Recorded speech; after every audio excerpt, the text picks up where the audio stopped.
After humanity came to the Sugar's homeworld and showed the lizards that invading was a bad idea, especially when humanity really, really wants to hurt you, well, the home planet was an absolute mess. When finally calculated, their population had been dropped to less than 10% of shall we say, moon loss conditions. The expedition forces do what they can, of course, but losses still mount, and bodies are still pulled out of the debris. Yet seeing the young ones survive all this barbarism, and also seeing the children born, keeps hope alive and keeps humanity going. The drive, the fire has not gone out. As they fully begin to rebuild, the Sugars are still amazed at the pure strength and power of the humans. The Sugars can easily carry 100 kilos on their backs and basically run, but they slow down basically around midway, as they just need a break. The humans, however, thanks to their enhancements, can carry 5 to 10 of these packages at a time and seemingly run all day without stopping.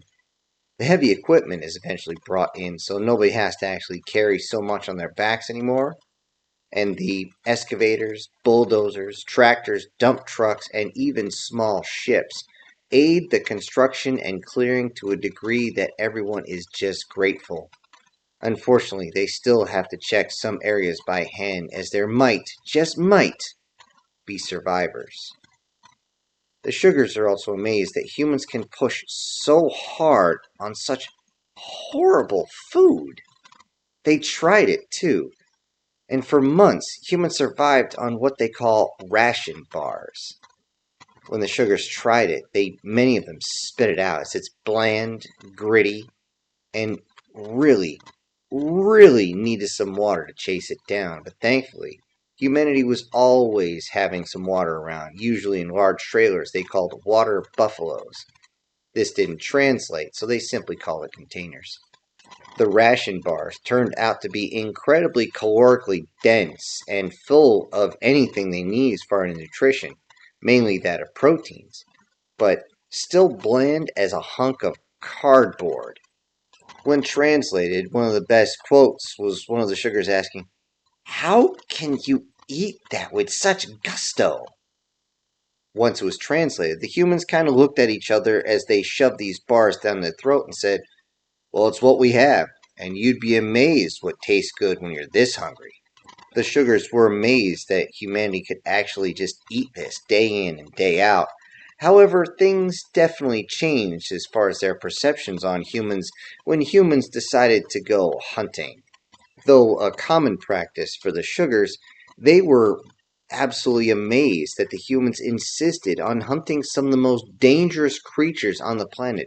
Creatures that most of the Sugars wouldn't even think about facing, not one-on-one, even with ballistic weapons. But still, the humans would go out and say, "Yeah, I'm going to kill this mother," and just go and take one out. A few times, Sugars would go with them, start to ask them questions on what they're doing, and each time the human would simply look at them, hold a finger up to their mouth, signifying "shut up," or grab them and again stare in the eyes, basically telling them to shut the hell up. They would then stalk their prey, find a way to reach this very dangerous creature, many of them very large predators walking on 4, 6, or even 8 legs, things that were several hundred kilos. And yet the humans would sneak in, find a way to get around its senses, line up their shot with their ballistic weapons, and with that bang, it was over. They would simply walk up to it, make sure it was dead, and if they weren't sure, they'd put another round right through its head, and then simply clean it right there. They would then arrive to everybody with a freshly killed creature across their shoulders, sometimes dragging the carcass behind them as it's so big. It's strange how all the humans who saw this, all these men would yell and show their teeth, happy about this, congratulating the one on a successful hunt. They almost chanted in the way they acted, They looked and acted so primitive to the sugars all of a sudden. It's though this advanced species just fell back to its base functions here. Then they would immediately start a fire, not bothering with any type of cooktop, no. They began a very large fire, took different scraps and skewered whatever creature it was, bringing it over the fire and spinning it slowly to make sure it was cooked. As they did so, they brought all of the other humans together to share this catch. With that, usually these men would be around the fire, drinking some frothy beverages and recounting of times past. The sugars were amazed by this, as these men, many of them shirtless after a hard day's work, were around this catch, many of them wanting pieces raw, and then would simply tear off pieces and eat it with their bare hands. Such civilized people were now savages, but savages that were here to help. It was around this time a few sugars began to look at the humans as potential mates. The bodies of both these species are very similar, in looks at least. Human males seem short compared to the previous sugar males by about 6 to 8 inches. Yet they are so much stronger. It is believed that in one-on-one fight, the human would actually come out on top, as the sugar males might be able to strike, but they wouldn't be able to strike with enough gusto to take down a human soldier. It's noted, as the human soldier can easily pick up a full-grown sugar female and lift her over his head without even breaking a sweat, without breathing hard, without a groan, and many times he would do this for fun. As many times a sugar female who was a little bit depressed, a human male would walk over and say, "Are you feeling bad?" The sugar female, not wanting to bring everybody down, would simply say to not worry about it in her own way. "Do you need me to pick you up?" Of course, the sugar female said, No, please don't. "That's it, I'm picking you up." And then the human would pick her up and jostle her around, having all sorts of fun as he moved her this way and that, throwing her over his head and then bringing her back down safely. With that, she felt a little better. And each time, the human would say, "I knew you needed a pickup," and then would go back to his friends. It should be noted also that though intimate actions were rare at this point between sugars and humans, they did happen, just not that often. Although most humans, once alcohol was induced, became rowdy for a while, but then very quiet and reserved once a certain amount of ethyl alcohol got in their system. Many of the sugars knew what was going on. It becomes an open taboo, almost an open secret, that much of the force still has the trauma, as many of them have truly been alive for several centuries, but they still remember what they had. This is where sugars understand human loyalty would not allow them to have relations with anyone else. Many times, if a sugar was many times intoxicated at this point, to come up and address a human male and want her to simply give in to his base desires as she wants to give in to hers, and he would be thinking about his mate as many times they moved a strange piece of metal around their finger, the sugar female would say, "Your mate is gone. It's not like you're betraying her." The human male would almost always respond was, "Well, it feels like it to me." This is a common conversation, however, it's not always the case. And when things go beyond this, and they do end up as a, shall we say, physical engagement between the two, some sort of physical activity, some bounce pow wow, the sugars found out that the human's physical enhancements go beyond fighting, with many of the men making themselves taller as they used to be. Increasing the muscle size is more than just their arms and shoulders. Hint, hint, wink, wink, nudge, nudge. Those men that dated with the sugars did so with such passion, too, that many of the sugars become addicted to humans.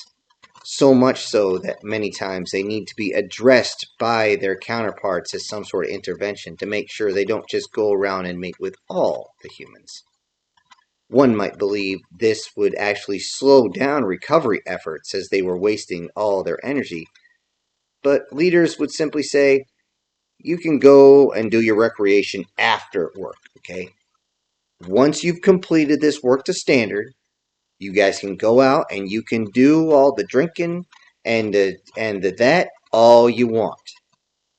But you gotta get this done. Realizing this, humans and sugars got their work done very quick, and they got it done right as they realized if they didn't get it done right, they would be spending more time fixing it. A few wish that this gusto was on the previous planets as well, as things on other planets were sometimes good, sometimes bad, for what the humans have seen. On the planet of Menart, the felines and canines that were there were surviving, of course, but barely. The mutations on other fauna, not just the big varmints, made life difficult for the felines and canines there. The population was removed from their small villages and condensed together for defense purposes, of course, and are still being assaulted by these very, very large critters that just don't seem to stop growing. Yet they do have better protection now that humanity has helped them out.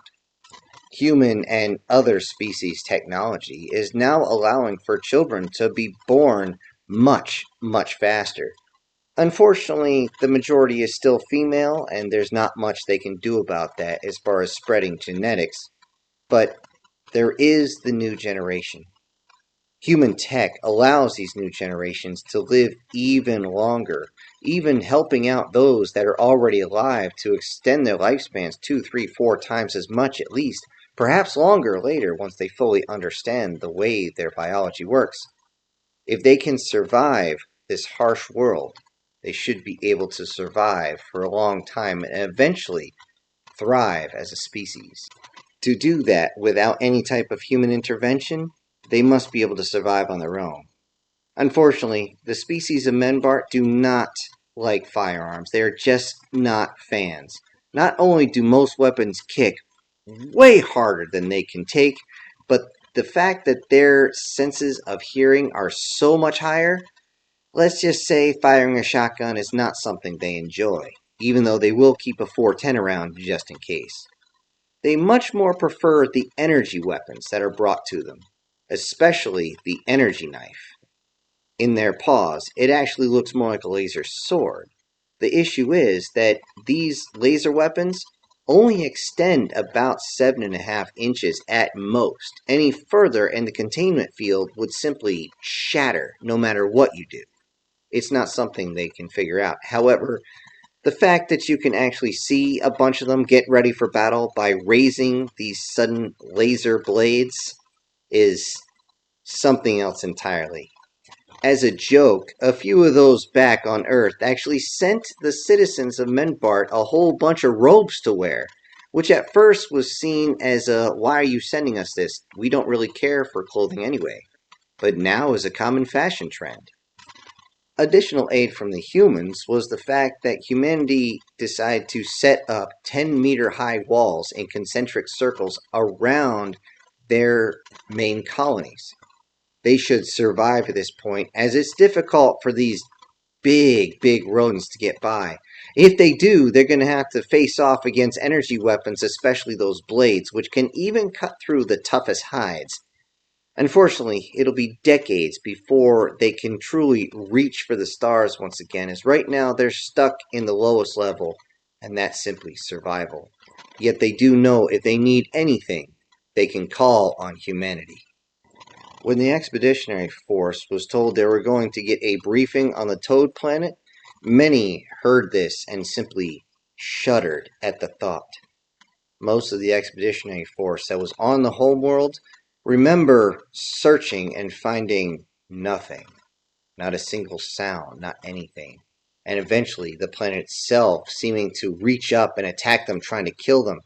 They remember how some of the humans were dissolved down into nothing inside their suits, Some of these suits ripped open by this huge gelatinous mass of sludge, ripping off helmets, and in some cases, ripping the heads off too, sometimes ripping the arms along with the arms inside out, and then the sludge would get in and dissolve everything.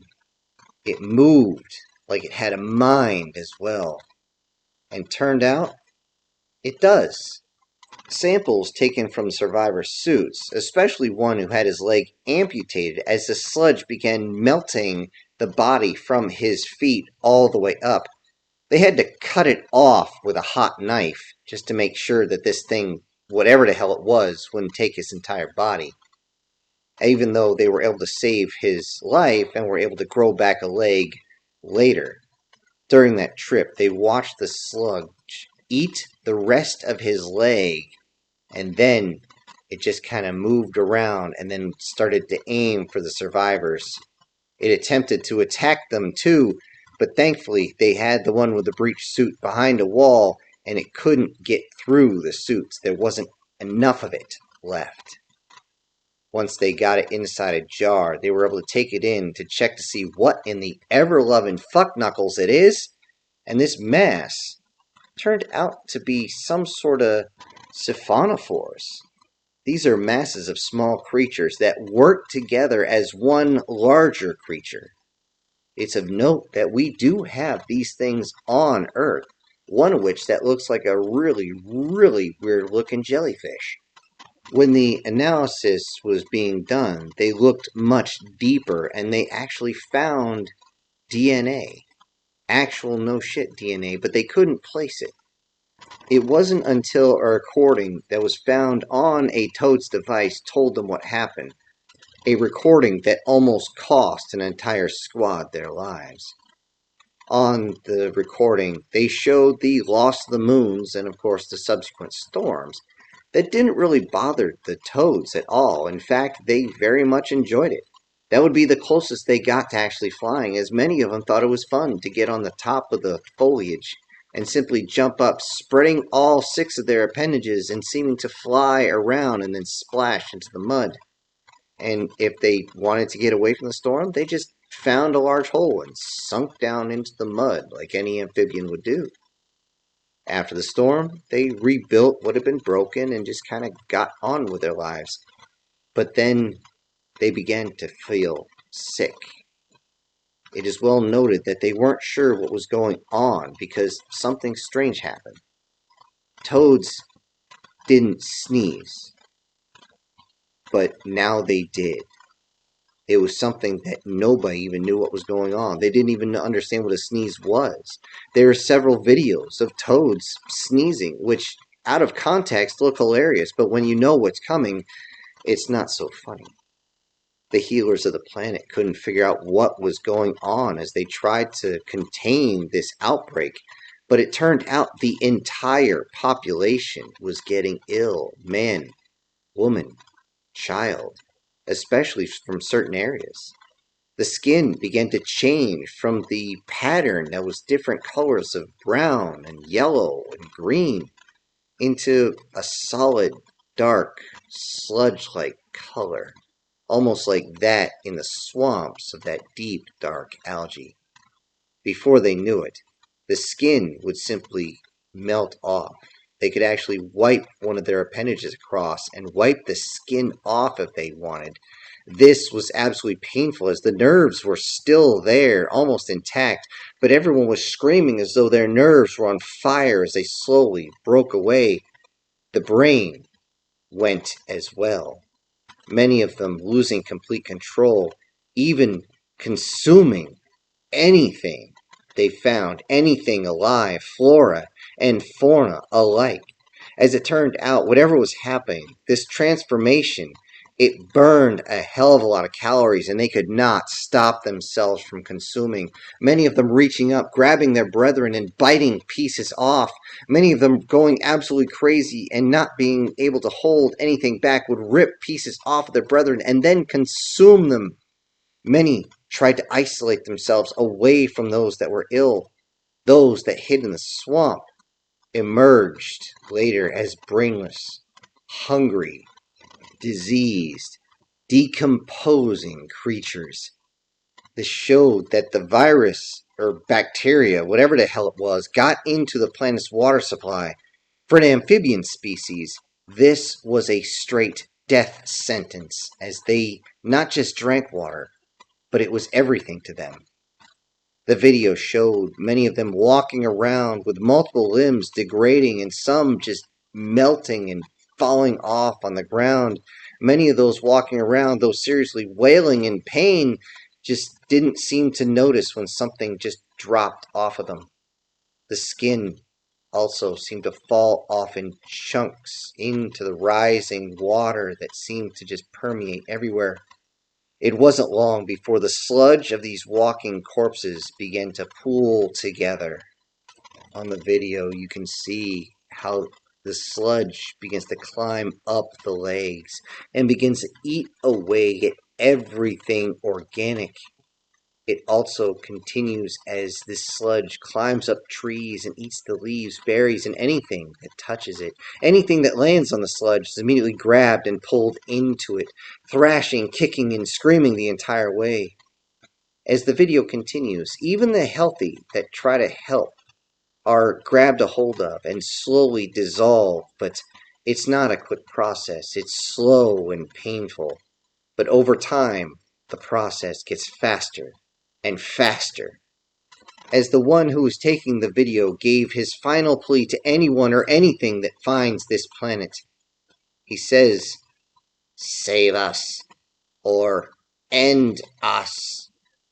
The sludge is seen pushing its way through the cracks of the house. The adults tried desperately to keep the sludge back, using any type of fire, something that is very, very dangerous to the amphibious species, and it seemed to work for a while, but there's only so much combustible material and propellant they have. The slime then shot out tendrils, attaching themselves to each of the limbs, encompassing them, the torsos or the heads. The screams of pain and fear can be heard as many of them try to wipe this away as their body begins to melt off of itself. The adults that try desperately to free the children that have been contacted by the slime are simply dragged into its wrath itself. Many of them screaming in pain as their bodies are already being eaten away as they are pulled underneath the sludge, reaching out for anyone to save them.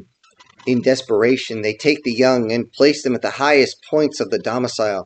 The sludge begins to ooze up to touch them. The adults end up trying everything but end up being taken by the sludge. The adults end up holding up the children over their heads in desperation as their limbs are being dissolved beneath them. The final act of a desperate parent, one who is trying to take all these videos. The one that started the recording is holding up one of their many children, the last one to survive. He's surrounded by the sludge as it goes and starts eating away his legs. He starts going down towards the sludge, realizing that the situation would not allow him or this child to escape. He then lowers the child from above his head and holds it close as they are both consumed.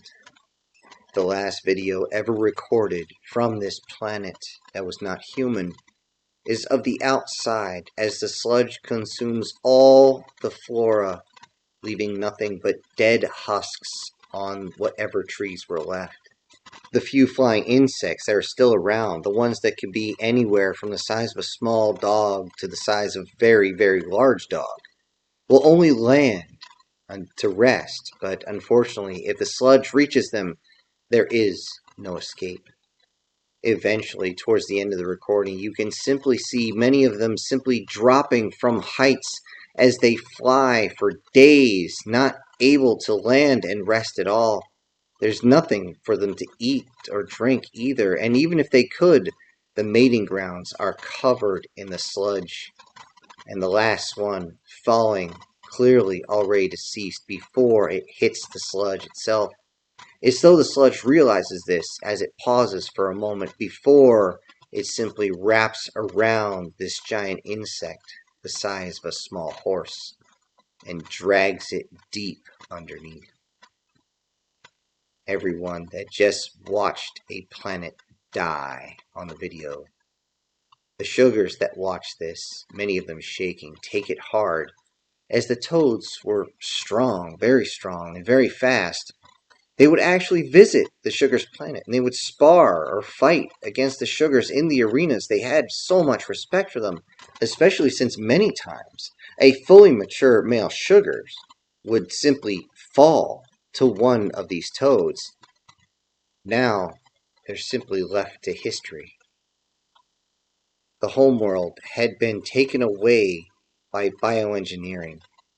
The Toad fleet and the colony worlds faced a full-on invasion as they could not return home. What was left of the Toad fleet was now scattered remnants and slag across their entire sector. The lizards had taken it upon themselves to end the rest of the species up close and personal. When they reviewed what little footage there was, it was clear that the lizards took very, very much pleasure in ending as many toads as they could, especially the small ones that would simply curl up, not knowing what was going on, many times looking up into the lizard's eyes. The lizard would give its version of a smile and pull the trigger. After that, everybody hoped for some good news, anything to raise their morale, and they got it. As it turns out, the pretties have been rebuilding very, very quickly, as they've been able to switch over a good portion of their own species from male to female. Of course, with the aid of humanity, they're able to repopulate even faster, as they're able to focus on family and not survival at this point, though it will still take some time. The human technology that's aided to them also allows them to enhance themselves, even though it's only slightly. With this increase in speed and strength, they're going to be able to rebuild their forces much faster, and soon they won't require human assistance, which will free up even more humans to continue to do the bad things they want to do. Though this was good news on the sugar world, though the sugars are warriors themselves, they absolutely have to rely on humans for much longer than they want, and they're still suffering due to the invasion.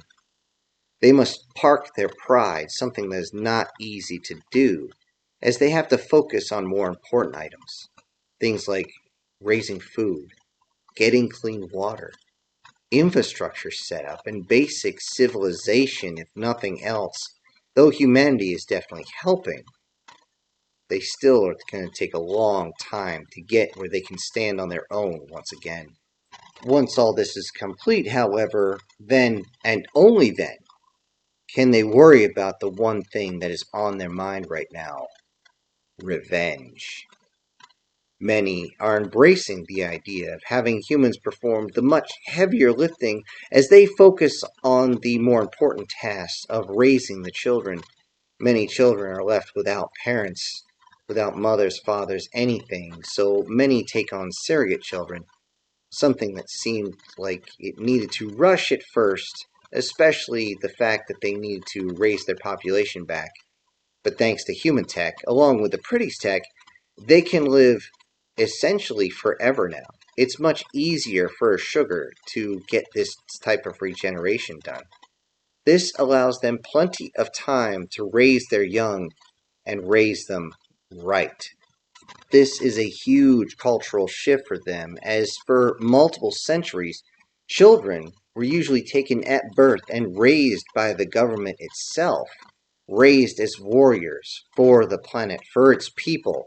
There was no families, there was no clans, there was just a people, and that was all. Just warriors on a path to greatness. Yet now that dream is a simple pipe dream now. They don't have the luxury of being able to focus on glory or honor or anything like that. Now, unfortunately, it is simply survival. Behind the scenes that these species cannot see, as humanity aids all these species for the next 70 human years, humanity is secretly preparing. To do that, they needed intel. with much of their fleet still being repaired and rearmed as they took one hell of a beating in that fight. Small groups of stealth vessels are sent out to neighboring systems. This was done before, but now it is common practice as they do not have the refit vessels to send out in all different directions, as they're covering too many different places. In a sector not too far away, they find a semi-reptilian species that had been forced to reverse back to their primordial state. Looking close as they landed inside the system, they were able to get a few samples, and they could see that the disease did something to their minds. The few that were born, however, seemed to be immune to this, and now live in fear from the feral locals, even their parents.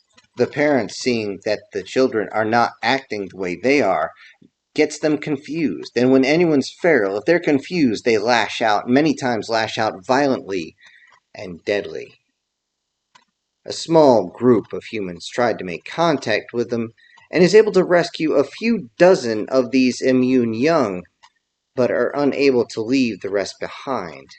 They just can't mentally do it. Mentally, morally, or otherwise. Monitoring stations were set up to try and look for more as they try to make sure that these locals can somehow get through all this craziness. The locals are now able to survive and eventually thrive once they're actually set in their own colony. Yet it will take a very long time before they're able to reach for the stars again, as they must start their own history back from zero. The population, however, is growing over these 70 years, just very, very slowly. The reason for that is this type of reptilian species only reproduces every 7 years, and that's a maybe every 7 years, as fights for mates are very vicious in many cases. Humanity will just have to watch over these dragonoids. This is a name that came from many of the old comics and names, as simply looking at them, you can see that once these are mature, these reptilians, they'll grow to 15, 16 feet tall, with wings able to fly, tails for balance, and yet most of their body is surprisingly human. Maybe not the claws in their feet, but definitely their clawed hands look more like hands than talons. Humanity as a whole wanted to give them time. Perhaps they'd be able to save enough of these young that they'd be able to just support them for a little bit longer, and they could just, again, start over, and then they could rebuild themselves. They needed time to mature, though. They needed time to grow, time to learn, time to go beyond these small little villages that they had set up. Unfortunately, time was not given. It was a bright sunny day when the alarm started going off inside the ships that were docked on the planet. The ships looked at what was coming in, and sure enough, they had to double check, but they wasn't sure, but sure enough, lizard ships, and a lot of them had arrived inside the sector. It was clearly a battle group with 2 full invasion carriers. With this disposition of ships, it was clear that they wanted to take this planet. They weren't trying to blow it up, as they didn't have that many battleships. A few questions why the lizards would want this planet, and the answer was simple.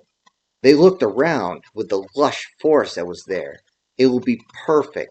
It's almost identical to their home planet, with just a little bit of differences in flora and fauna, but so few differences that no one would give a shit.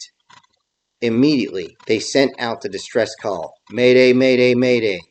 Enemy forces detected in sector, requesting assistance from all receiving forces.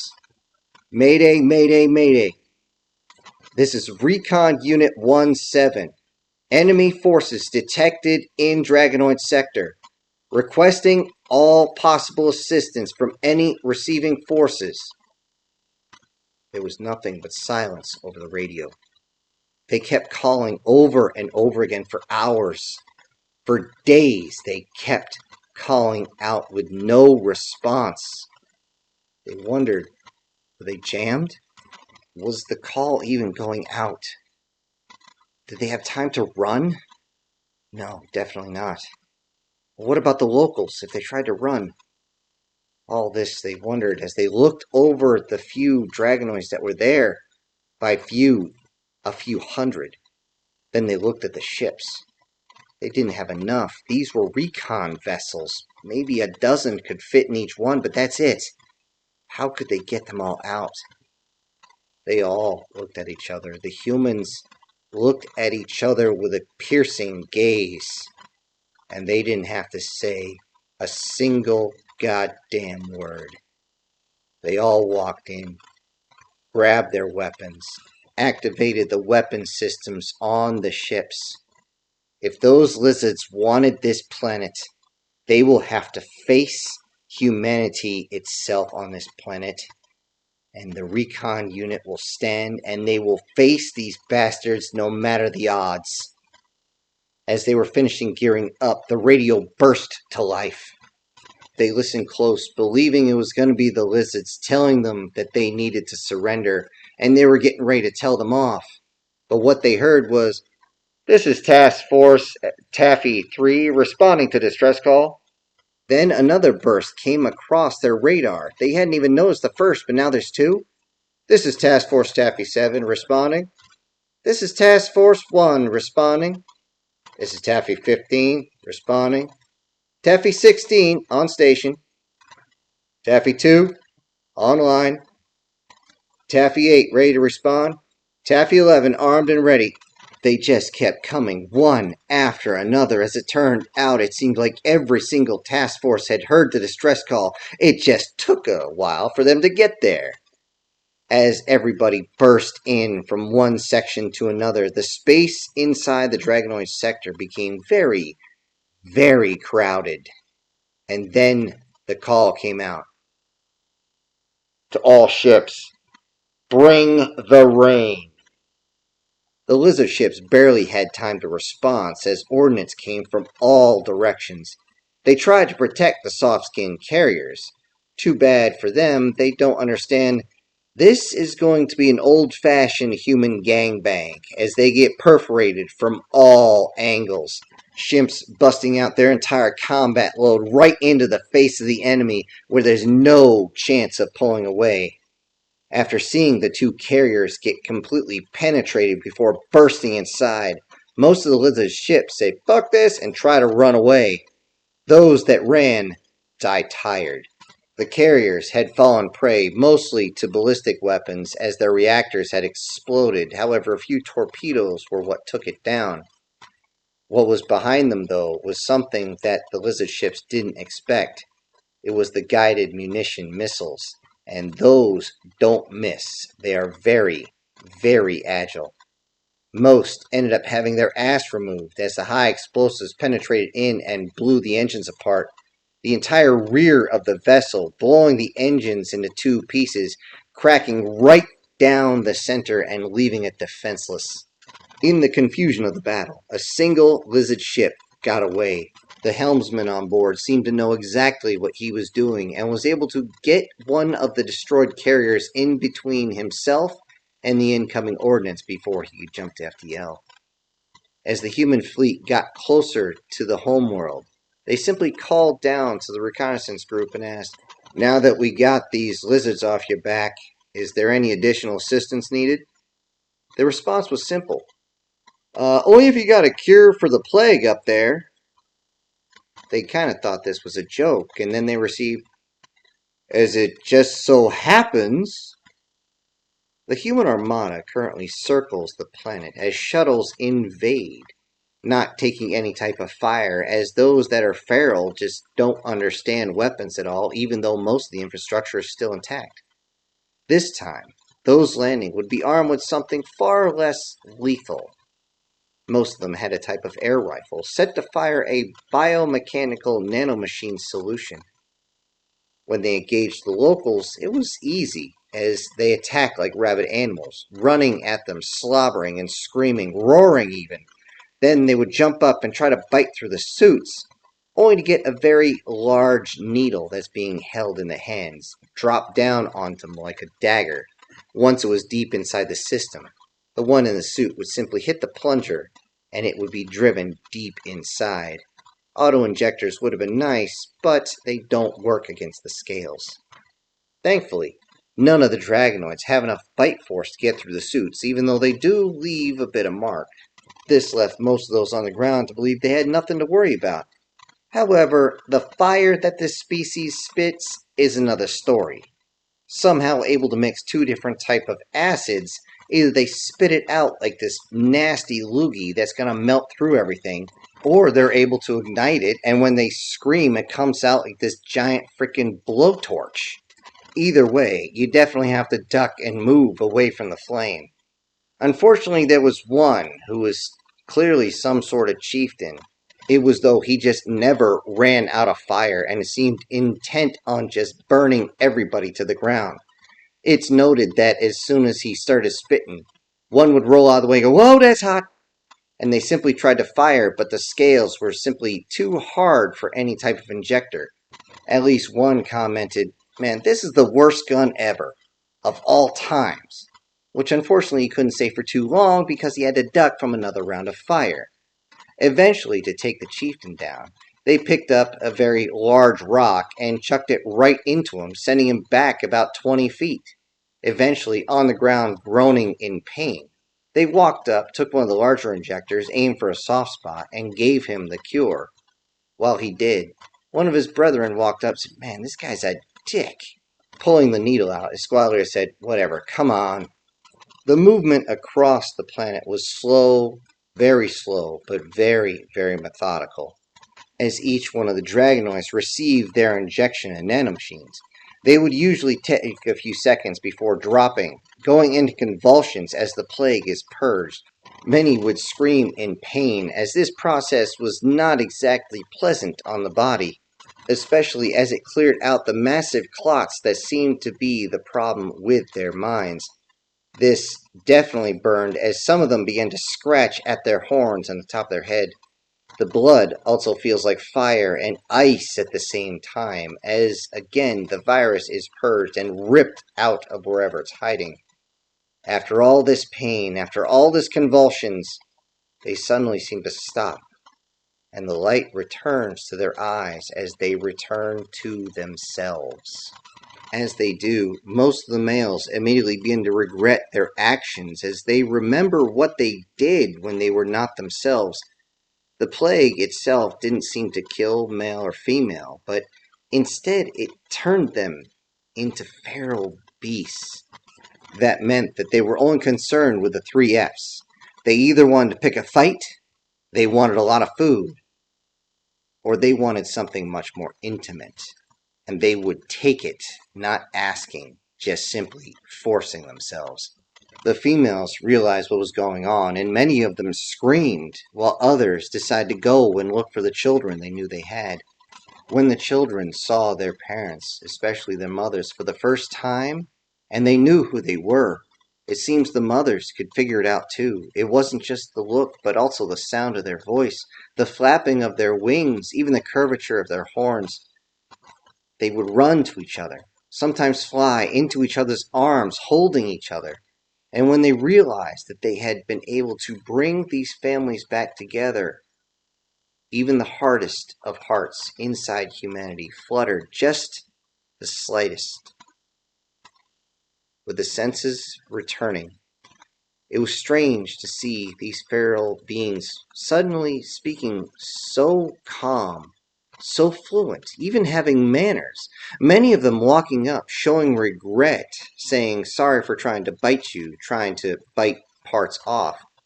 In the translator, it was even weirder because all the humans could hear was a very thick French accent. Unfortunately for the species, because everybody went feral, that meant that the strongest survived, not the smartest. They lost most of their scientists and engineers and immediately asked humanity for help getting them back on track. The dragonoids were told how humanity had aided other species and have no problem taking care of them, making sure that they have everything they need. And that is exactly what they did. They brought in supplies. They didn't have to bring in much shelter, as most of it was still standing. However, most of the farms, most of the ranches, or if you want to call them that, were completely decimated, empty, and would take time to rebuild. They knew that they would need time, and time was not on their side. Just over a month from when they started helping out the dragonoids, everybody got the alert. Everybody reached up to their comm devices to see what in the hell was going on. Then the dragonoids were concerned and confused. The humans just turned and ran at top speed back to their ships. They dropped everything, leaving everything behind. It seems they didn't give a shit about anything. They simply ran into their ships, and those who were close to the ships looked in and could see the humans gearing up as the engines began to spin up. Everybody realized that the humans were leaving, and they were just simply going, "What? Why are we leaving?" They started screaming back, "Earth! Earth is under attack!" Taffy 3 would be the ones to remain behind to secure this planet.